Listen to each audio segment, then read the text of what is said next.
आज हूँ August 9 international day for world indigenous people जोटा यूनाइटेड नेशंस डिक्लेयर करिछि। आमे आज ओडिशा रे एटा को अंतरराष्ट्रीय आदिवासी दिवस हिसाब रे पालन करूछु। आज बीजेडी परिवार तरफ शंख भवन रे गोटे भव्य कार्यक्रम रो अनुष्ठान हेतिला एवं आज आम दलर सदस्य आम दलर मुखिया मान्यवर श्री नवीन पट्टनायक आसिक तांकर वक्तव्य रखिथिले। आज अगस्त 9 रे अंतरराष्ट्रीय आदिवासी दिवस उपलक्षे मु आम ओडिशार समस्त जनसाधारण को अभिनंदन दवाई चाहिए।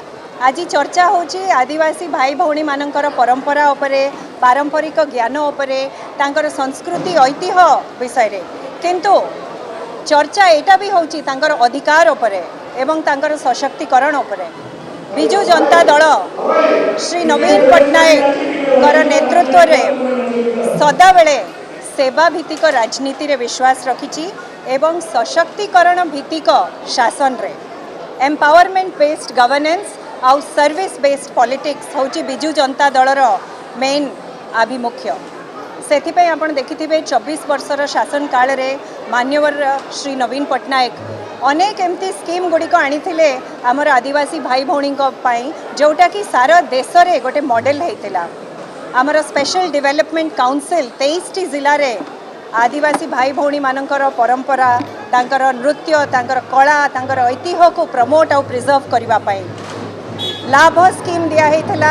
आमर भाई भौणी मानकर जो माइनर फॉरेस्ट प्रोड्यूस पई गोटे आमर मिनिमम सपोर्ट प्राइस दबा पई शिक्षा क्षेत्र रे अन्वेषा एवं आकांक्षा भलिया स्कीम करा हेतिला।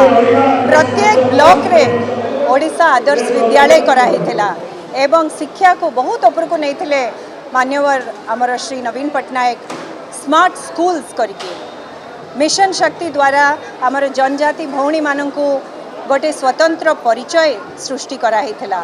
आदिवासी भाई भौणी मानकर पूजा स्थली पई सेक्रेट ग्रोव्स पई 11 कोटी टंका दिया हेतिला ताकू संरक्षण करबा पई।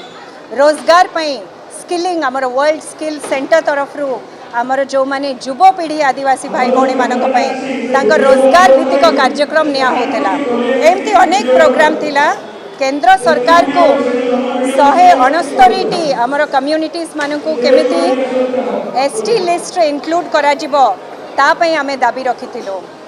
तो सेमती बिजू जनता दल श्री नवीन पट्टनायक को नेतृत्व रे सदा बेले अधिकार और सशक्तिकरण रो कथा कहिथिला।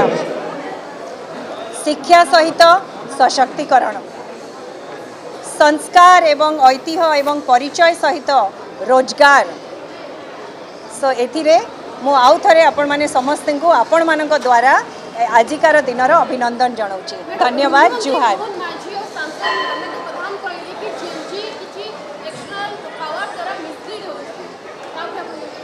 आज तो आदिवासी दिवस रे अभिनंदन दबा आउ ये जो कथा आपण उठाउछंती एटा ओडिसा रे सब गाँ गहली रे समस्ते जानती आमे आउ कोन कहबा। धन्यवाद। जेनजी होचंती आम देशर भविष्यत।